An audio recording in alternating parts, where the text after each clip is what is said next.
continuing, proceeding into Sefer Bamidbar. We are now at we're at Parshat Behaalotecha.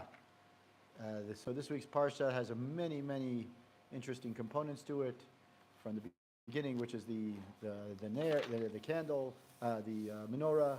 Then we have the various complaints that are broken up by the Vayihi bin Sa'aron, the two the upside down nuns in the Sefer Torah. And then we have the famous complaint of the man, that it's too boring and bland. And then we have the story of Moshe saying that the burden is too great, which I think, even though I've never seen it yet, but I believe it's the beginning of the complaint. Moshe kind of buckles under the pressure a little bit. I'm saying something negative, but I think he realizes that it's too hard for him for one person, and he says that. So then he says, he foreshadows, because we know that at the beginning of in Devarim he says, like, how am I going to do this myself? And in this week's parsha he already mentioned something like that, saying, "Is you expect me to carry this all by myself already?" So I think there's a little bit of foreshadowing already to that idea of, it's hard for me as one leader, even though it's also, I think the final component is that Moshe is trying to say is that it's slowing down. I don't know if that negatively, but there's some sort of realization. Anyway, either way, at the end of this week's Ramash, the last few psukim of this week's parsha is the famous story where Aaron and Miriam talk about Moshe, and Miriam gets tzarat. There's a huge conversation between Hashem, Moshe, Aaron, and Miriam, and out of Kavod to Moshe, Hashem speaks to Aaron and Miriam privately, and Miriam is the one who's played with tzarat. Why that is, not for this year, but at the end of this week's parsha, Moshe davens and is told to davens for Miriam, in what is known as the shortest davening, the shortest tefillah for one individual in all of Tanakh, if I'm not mistaken. It's 5 words. And here the Zera Shimshon picks up on a very unique aspect of the entire tefillah. And he also mentions, as it's broken into 3 sections, but it's really one big idea. So we're going to talk, it's Drush Zayin, the last Drush in Parshat Behaalotecha. And we'll go start with it right where Moshe responds, the Pasuk. Let me get a Chumash, because I think it's important to read it. Hold on. Okay. So the Chumash, So the Psukim read that right here, right there. So the Psukim read. Yep. Good job. Thank you. So the Psukim read. So it's important just to understand what we're saying. Perek Yud Bet Pasuk Yud Gimel. So it says, "Vayichar af Hashem bam vayilach," and Hashem gets angry, and he left. I don't know what he left means. He leaves the meeting that he had with Aaron and Miriam, and he says, "V'anan sar me'al oel v'nei Miriam etzorat kashaleg, v'yifen Aaron and Miriam v'nei etzorat." So the cloud, the anan kavod, leaves the oil. Miriam now has tzarat, and Aaron turns around and sees that she has tzarat. Aaron Moshe bi'aduni al na tashet alenu chatat asher no'al b'asher chatanu. Hebrew, in English, it says, Aaron says to Moshe, "Please do not let us, don't cast a sin about it, for we were foolish for what we said." This actually, we say this on Rosh Hashanah, asher no'al b'asher chatanu. Al na ta'ik hamet, right? Don't let her be like a mate. This is where we learn that the tzarat, the person who has tzarat, is like a mate, like a dead person. Right, like one who leaves his mother's womb with half his body missing. Meaning, don't let her be, don't let her die. And then it says, "Vayitzak Moshe el Hashem lemor el na refanala." So even the pasuk itself, it says Moshe cried out to Hashem, saying, "Please God, heal her now." So that the psukim, the art scroll, the English translation already kind of, and as well as the Tamim in a little bit, the Tamim kind of break up the pasuk in one way. The art scroll already implies certain things about about how to understand the psukim. The Zera Shimshon is going to go through a different component of it. But what's important to note, besides just the understanding of the English, is that in this parsha, in this pasuk, pasuk Yud Gimel, we'll notice something very different. Rashi usually goes in order of the psukim, of the pasuk, meaning he'll explain each part of the pasuk based on the order the pasuk is mentioned, in the order of the words of psukim. In this pasuk Yud Gimel, it says El Na Refan Allah first, even though that comes after the next drush that he does is Lemor. The Lemor comes first in the order of the pasuk, but it comes second in the order of Rashi, and that's something the Zera Shimshon is going to pick up on. So now we're going to do drush Stein. It says Vayitzak Moshe El Hashem Lemor. We're on page 223 in the Art School version, and in the Hebrew one, we're in the plain Hebrew one, not the Mivoar one. It's page Daf Resh Teyet Vav. So he said at the bottom of the page there. So it says Vayitzak Moshe El Hashem Lemor and El Na Rafan Allah. Uferesh Rashi El Na Ba Katulam B'Chad Derech Eretz Hashoel Daver Mechaviro Tzarich Lomar Shnei O Shnayim U'Shlosha Divrei Tachunim V'Achar Kach Yifaresh Elotav. So Rashi on this El Na Rafan on El Na, sure enough, he says that the pasuk is come to teach us that when you're asking something from a friend, you can't just make the request right away. You've got to introduce the request in some way, as it says, some sort of. So he's and then the pasuk. Then Rashi continues lemor. Ma talmud lomar lemor. Why does the pasuk say lemor at all? Hashivenu imata merapeota imlo imlav ad sheshivo v'avia yarak. So the Rashi says that the word lemor was coming to teach us that Moshe was asking Hashem, tell me whether you're going to answer my tefillah or not, and whether you're going to actually heal Miriam. So of course there are questions that we can ask right away, but we'll the questions that we may have or might have thought of right away based on the understanding of how the psukim are reading and how Rashi reads them. Zera Shimshon asks those questions, and we'll answer them as we go through the drush. So as I mentioned earlier, if we look in the Rashi says, first he explains El Na Refan Allah, and then he explains the words Lemor. So the question is why? Why would the Rashi do that? That's not his normal style to start playing around with the order of the pasuk, right? If the pasuk reads one way, he explains that way, instead of trying to start moving around. So there's obviously a reason that he's going away from his normal course of action. There must be a reason for it. Right?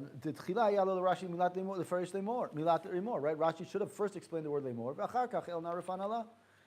So he says that's what he should have done, but he didn't, and so therefore we have to understand what that is. V'yesh lomar, d'mitchila kasher reisha dikra sefer v'dipshata dikrahu, shemilat na ratzal lomar miyad b'shazo, v'shana Moshe lomar shtei pamim na, el na refan na, k'desh HaKadosh Baruch Hu yaseh miyad bakashato.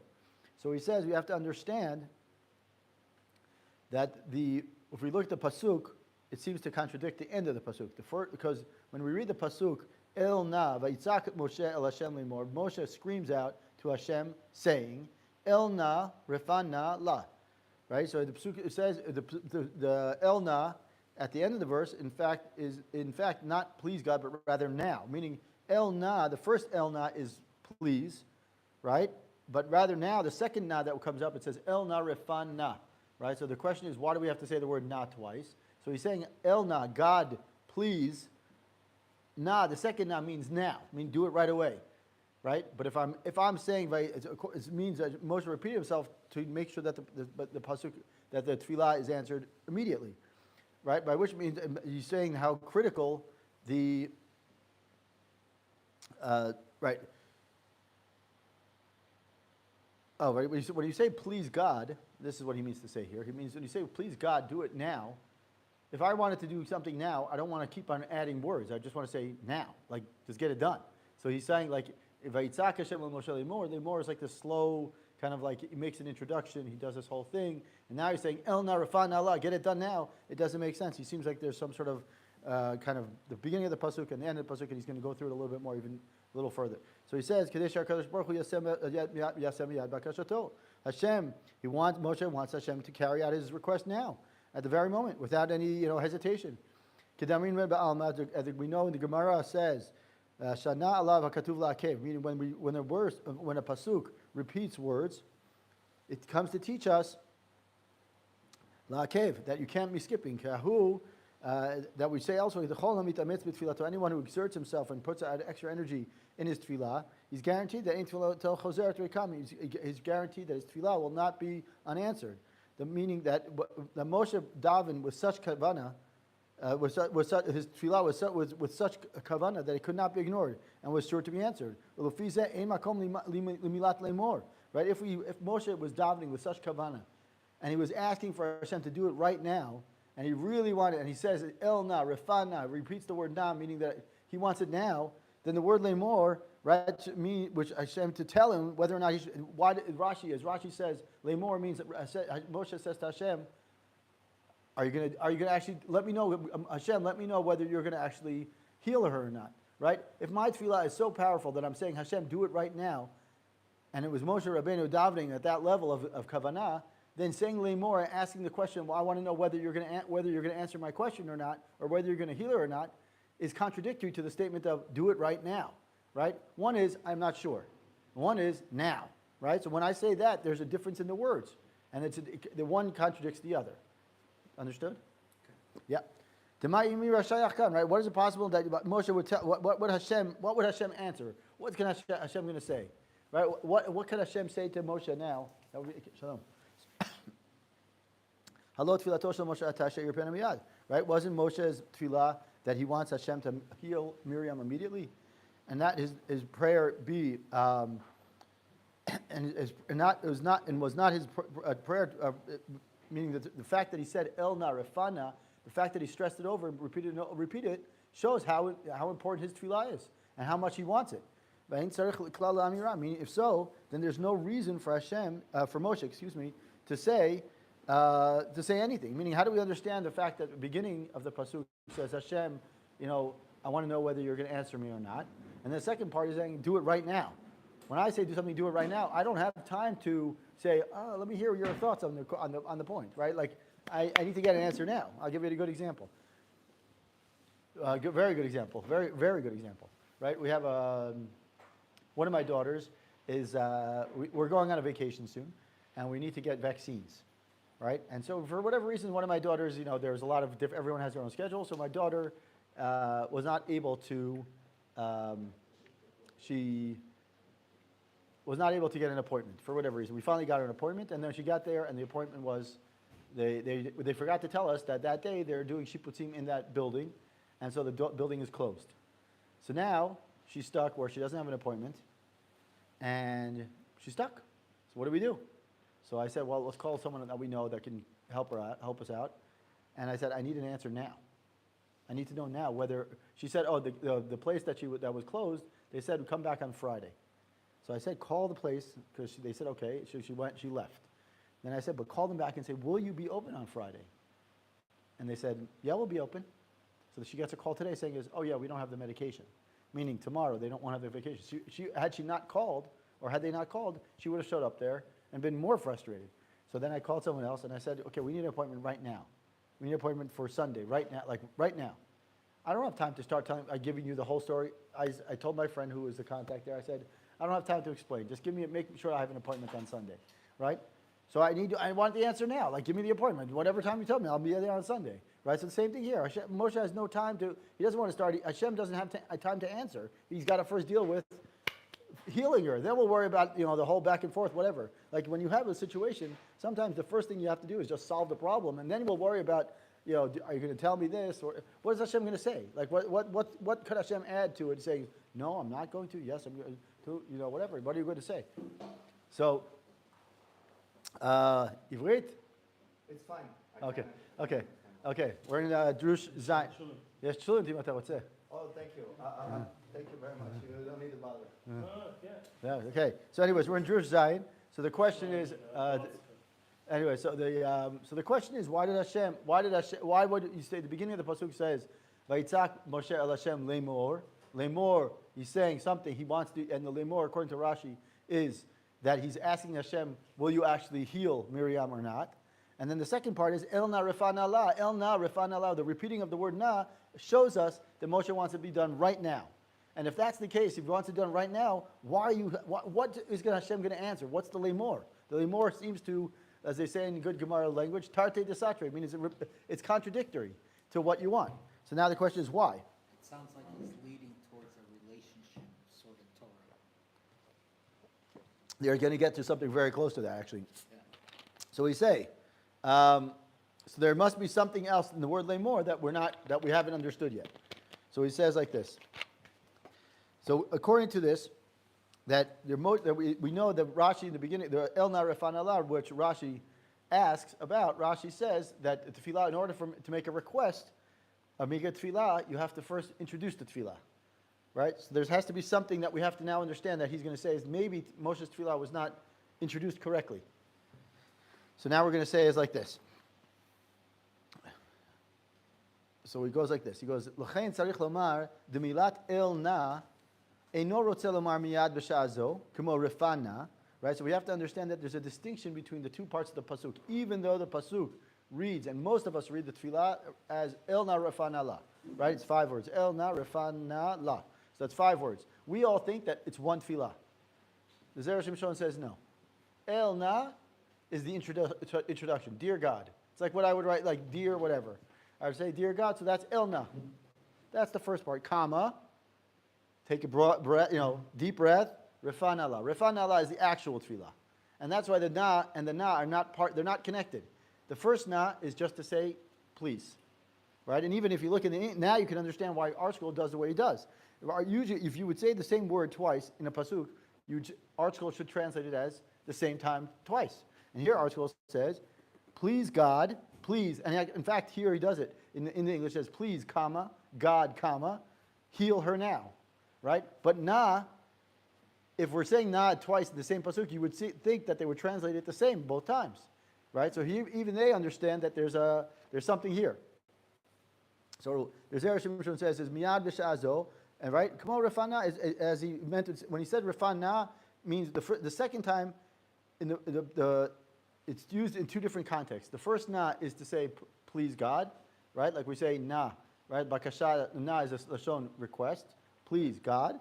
And the second time, Refana is the second time, Ela shehu lashon tachanun. That's the lashon tachanun. That's the lashon of request. That's mamash the bakasha. Okay, Kamo ana, like the word, like we say, ana, please.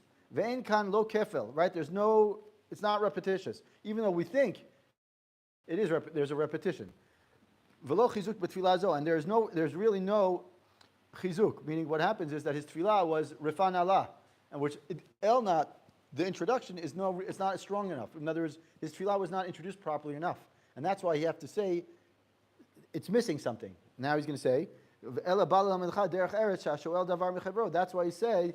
When we understand it needs to say the 2 or 3 words beforehand and only afterwards to request. And that's why we say, look what he says, El na, 2 words, Refan Allah, the 3 words that he says afterwards, that's the request. He introduces his statement, that's what Rashi was telling us. And that's why he goes out of his order. He goes out of his order to tell us this is the order of tefillah. El na Refan Allah. Rashi never goes out of his order of ordering the pasuk. But here he says, you have to learn something about tefillah. El na is the introduction, please God. Then I can tell you what I want, right? You can't just go in there and say, I need money. You got to say, Hashem, thank you so much for everything that we have. I'm so blessed for everything. Then you could say, we're going through a tough time. I need some more.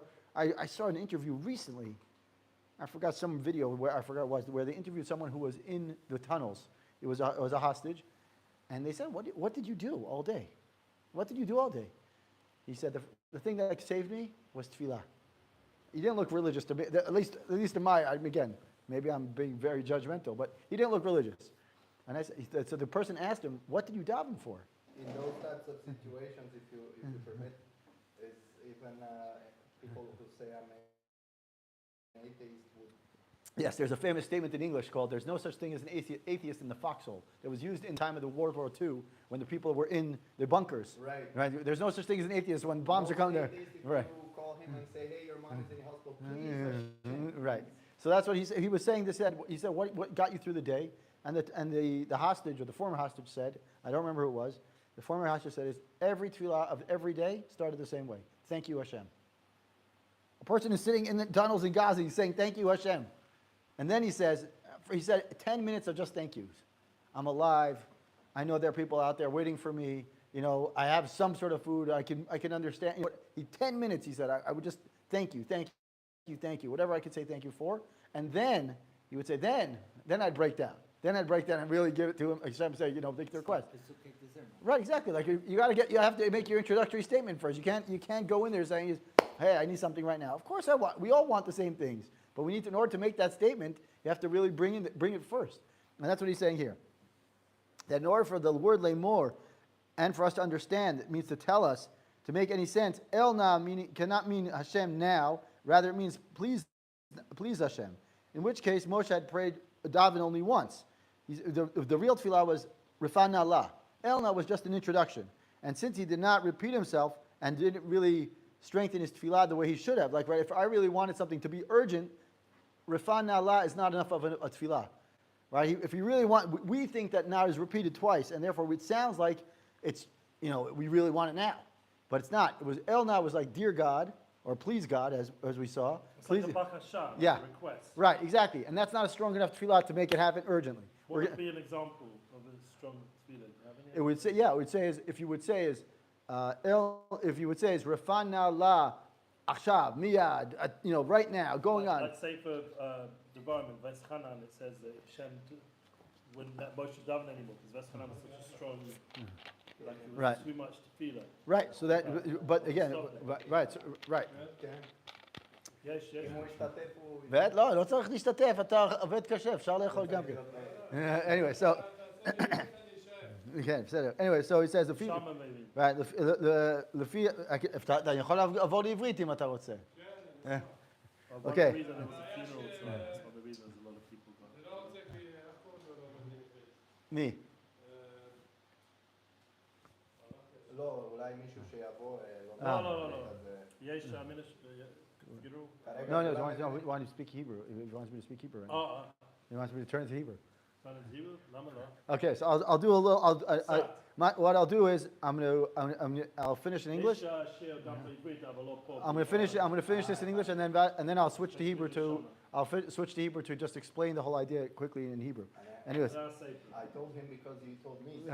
so he said the feature milat lemor. Since the word is lemor, means that it's to tell us. What did he say? It means that it proves that the explanation of El Nar means please God, right? Meaning that Rashi, so now I'll switch to English quickly. Rashi therefore explains first El Na to explain that is an introductory statement, and only afterwards does he explain Lemor. Only afterwards he say that because means that Moshe asked Hashem to tell him whether or not he would be nevertheless answer because his tefillah was not as strong. So now I'm going to switch to Hebrew just to make a quick switch, just to explain.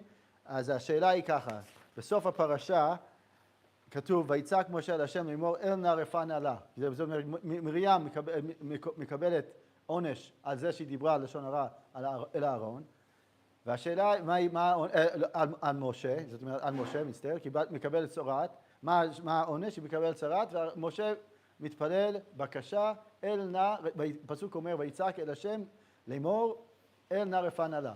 אז רוב המפרשים אומרים, אל נא רפא נא לה, זה התפילה. השאלה היא, זה לא יכול להיות. אז זה לפי זרע שמשון, זה הספר. רש"י, קודם כל נתחיל ברש"י. רש"י כותב, הוא מפרש את הפירוש, הוא קודם מפרש את המילים אל נא רפא נא לה, ואחרי זה הוא מפרש את המילה לאמור. אבל בסדר של הפסוק זה הפוך. ויצעק משה אל השם לאמור, ואז אל נא רפא נא לה. אז השאלה, למה רש"י הופך את הפסוק, את הפירוש שלו? כדי, זאת אומרת שהוא הופך את הגדר של, כאילו הכיוון הרגיל שלו זה לעשות לפי הסדר של הפסוק. אז אם הוא יוצא מהגדר של הסדר שלו הרגיל, יש סיבה. אז מה הסיבה? אז הזרע שמשון שואל, קודם כל צריכים להבין מה זה, למה כתוב, למה רש"י הופך את הסדר, וגם כן, זה נשמע כאילו שמשה אומר, אל נא רפא נא לה, זאת אומרת שנא מופיע פעמיים.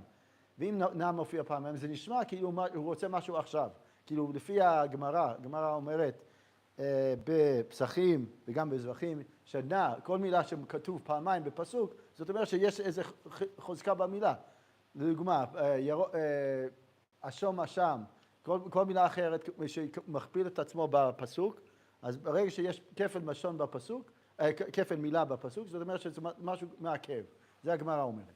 אז השאלה היא, ואם באמת משה רצה משהו כל כך באופן ישיר ומיידי, אז מה המילה לאמור? לאמור, רש"י מפרש, רש"י אומר לפי המדרש, על פי המדרש הוא אומר, שהוא שואל את השם, השם תגיד לי אם אתה מרפא את מרים או לא. ככה אני יודע, זה מה שהמדרש אומר, רש"י רק מביא את המדרש. השאלה היא, אם אתה מתחיל בשאלות, אם אתה רוצה משהו עכשיו, אתה לא מתחיל בשאלות. כאילו, או זה או זה. כאילו זה נשמע שהתחלת הפסוק וסוף הפסוק מתנגדים, לא מסתדרים. אז הזרע שמשון ממשיך ואומר, אל נא שאנחנו רובנו חושבים שאל נא רפא נא לה, זה הפסוק, זה כל התפילה, זה לא נכון. אל נא הראשון, האל נא זה כאילו להגיד בבקשה השם. ואז זה כמו להגיד אנא, כמו שאנחנו אומרים אנא. ואז הוא אומר רפא נא לה, זה התפילה עצמה, רפא נא לה. רוב האנשים, האמת היא שאתמול, לפני יומיים שמעתי שיעור, שהוא אומר, זה התפילה הכי קצרה, זו תפילה של 5 מילים, אל נא רפא נא לה. אז כמובן שזה לא נכון, זה יותר, זה 3 מילים. אל נא זה כאילו להגיד, כשהוא צריך, כמו רש"י אומר, אל נא רפא נא לה, הוא אומר, זה מלמד אותנו שכדי לבקש משהו צריכים להקדים את הבקשה עם כמה מילים טובות, ואז אתה יכול להיכנס. אתה לא נכנס מיד ואומר, עכשיו. אתה אומר קודם כל להגיד תודה, להגיד משהו, ואז, אז מה שאמרתי שהיה לפני יומיים ראיתי באיזה סרטון שראיינו איזשהו חטוף שחזר, ושאלו אותו, מה עשית כל היום? מה עשית? הוא אמר, התפללתי. לא בן אדם דתי, הוא אמר, התפללתי. אז מה התפילה? מה אמרת? הוא אמר, קודם התחלתי עם התודות. התחלתי להשם 10 דקות, 20 דקות של תודה. תודה על זה, תודה על זה, תודה שאני חי, תודה ששמתי אותה, מה שלא יהיה. ואז הוא אמר, ואז פירקתי. ואז אני כאילו התחלתי את הבקשות.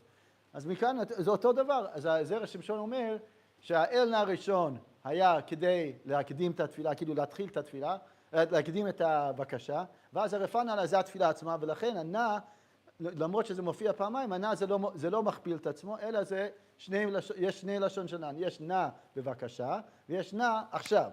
בדיוק, אבל זה גם מכריע את הקושייה של הדחיפות, וגם מכריע את הקושייה שהתוכן זה רפא נא לה. כן, אז זהו, אז השאלה... הרשע והסיפא, וזה משלים, אתה יכול להגיד ש5 מילים זה גם התפילה. נכון, אז הנה, מה שרש"י אומר, מצטער, זרע שמשון אומר שהלאמור, למה הלאמור זה להגיד האם... אמירה רכה. אמירה רכה. אז השאלה היא מה האמירה רכה. אם הוא באמת אמירה רכה, אז רש"י היה צריך להגיד את זה קודם. למה הוא עושה את זה אחר כך? קודם כל הוא רוצה להגיד לנו שהאל נא רפא נא לה, שאנחנו חושבים שזו תפילה אחת, אומר לנו שדרך ארץ צריכים לחזק את התפילה. אז התפילה קודם כל צריכה להיות באיזשהו אופן, יש לזה איזשהו מבנה. המבנה של משה היה נכון, אבל לא מספיק נכון. אם הוא באמת רצה את זה עכשיו, הוא היה צריך להגיד, אל נא רפא נא לה עכשיו, מיד, כאילו משהו אחר. אבל הנא הוא משמש כעכשיו. נכון, אז זהו, ואז הלאמור, למה רש"י מפרש את הלאמור אחר כך? הוא אומר, אחר כך, עכשיו אני יכול להבין שאולי התפילה של משה, אולי לא הייתה במרכאות לא כהוגן. זה השאלה. זה תפילה, זה בקשה, זה לא, אתה לא נכון, מצווה על נכון. הקדוש ברוך הוא. נכון, לכן, נכון. אם אתה אומר נא, זה לאמור. נכון, הנה, אז זה הדבר הראשון. עכשיו, הנה, עכשיו יש עוד שאלה, עכשיו נחזור, can I go back to English or it's okay? You want to go back to English? Whatever you want. Yeah, Go back to English. Okay, I'm going back to English. I'm going to stop the recording and we're going to upload the next part. Okay. Give it a bit clearer high quality. Okay, עכשיו אני חוזר.